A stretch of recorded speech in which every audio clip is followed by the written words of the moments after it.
Oh, hello there. This is a video about the Balfour Declaration, and I'm going to tell you 5 things I think you need to know. Now, before we start, you might want to know who I am and if I'm qualified to talk about this very delicate part of history between Palestine and Israel. Well, I'm not qualified, but then neither was Arthur Balfour, who made the Balfour Declaration in 1917, so I'm just going to plough on in. So first, if you want to know what Arthur Balfour looks like, there's a painting of him there, just there. Can you see? There he is. Now, the artist was actually a very famous artist, so I'll tell you who he was at the end. He's not famous for being an artist, but you'll have heard of him, I think. Bit of a clue there. So the first thing I think you need to know is what the Balfour Declaration was.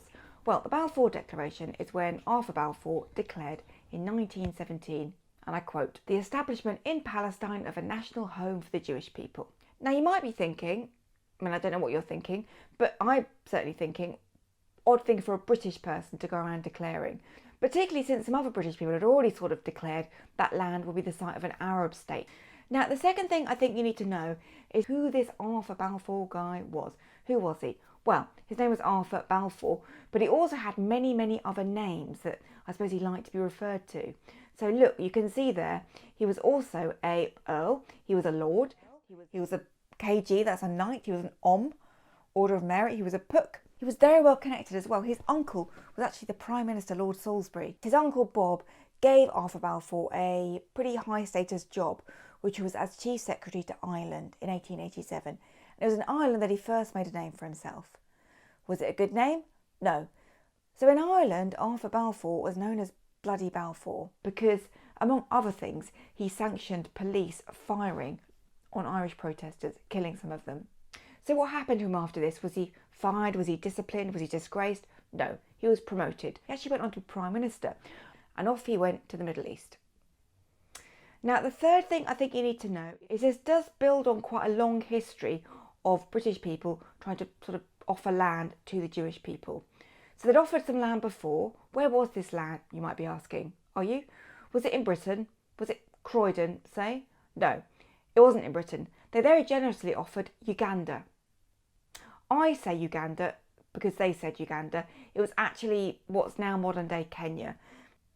And there was this thing called the Uganda scheme, which was very seriously considered in 1903, but rejected. Now, the fourth thing I think you need to know is there was really mixed views on the Balfour Declaration at the time. And some of the strongest opposition actually came from the one Jewish person who was in the government, someone called Edwin Montagu. Now, he thought the Balfour Declaration might actually not really help Jewish people because it might encourage more anti-Semitism and encourage people to expel Jewish people from their states. But Balfour didn't listen to him and, as I said, didn't ask the Palestinians. Now, the fifth thing I think you need to know is the context for this was a lot of anti-Semitism, and not just in places like Germany and Russia where there were pogroms, but actually the UK, Britain's got a massive history of anti-Semitism too that I think we sometimes overlook. I've been learning quite a lot about it right now, actually, lots of books, because Britain expelled the Jewish people in 1290 and didn't let them back in again until the 17th century. It was actually really hard for Jewish people to migrate back to the UK. So, for example, in 1905, an Act of Parliament was passed called the Aliens Act to stop Jewish people fleeing persecution from Eastern Europe. And who passed this act, you might be asking? Can you guess? Well, it was our friend Arthur Balfour. And it's this context that might explain something that I'm going to say that might sound a bit weird, which is that some people think Arthur Balfour himself was quite anti-Semitic. Now, there are mixed views on this. Apparently, he said that he didn't think that Jewish people could fit into polite, genteel society, which might actually have been a compliment because I've already said what polite, genteel British society was doing, shooting Irish people. But it seems he had quite mixed views on this. He possibly did want to help Jewish people. I heard it said he was moved to tears by the plight of Jewish people in Eastern Europe. He wasn't moved to change the Aliens Act, though, the legislation. So I'll end this video, which has been 5 things I think you need to know about the Balfour Declaration. And there are so many other things to know. I've just focused on one very specific part of British involvement in Palestine, because a lot of people in Britain don't know about this history. We don't really teach it in schools. And my hope is that perhaps you'll get to know some other things about what's happening both in the past and today, really. But there is one last thing I think I should tell you, really, which is who the artist was who painted that painting of Arthur Balfour. Unfortunately, I couldn't show you the painting because it's quite heavily copyrighted, But if you are looking at the screen, that's the artist's studio, which is in the grounds of his really beautiful country home. So do you know who it was? It was Winston Churchill, which you may have deduced. Now, Winston Churchill knew Arthur Balfour quite well and took steps to really kind of enact the Balfour Declaration. So one thing Winston Churchill did was he actually sent over a paramilitary unit to Palestine in 1922. Now, quite a few of the individuals who fought in this unit had already made a name for themselves in Ireland. A good name? No, actually. So in Ireland, they were known as the Black and Tans, and they had a really bad reputation all around the world, really, for doing things like using excessive force, torture, and also communal punishment in Ireland. So you might have thought after doing this in Ireland they were prosecuted, say, for war crimes. Well, actually, 2 of them were, but about 700 people from this unit were sent to Palestine.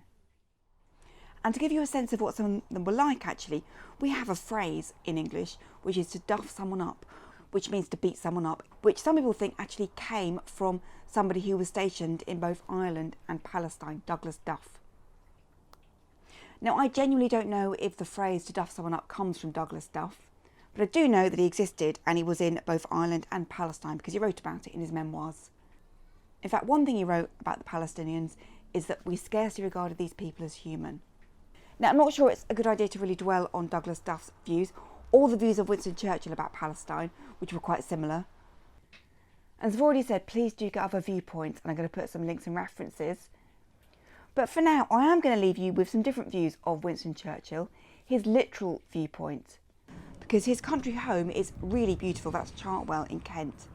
So that's the grounds there. They are genuinely stunning. The gardeners and volunteers do a fantastic job, really, of maintaining them. And you can go visit them if you'd like to. But for now, I will leave you there. And if you are thinking, by the way, they look a bit empty and you could declare that land to be used for something else, no, it's being used. So don't go around declaring anything. So I really hope this video was useful. Thanks so much for watching. See you later. Bye.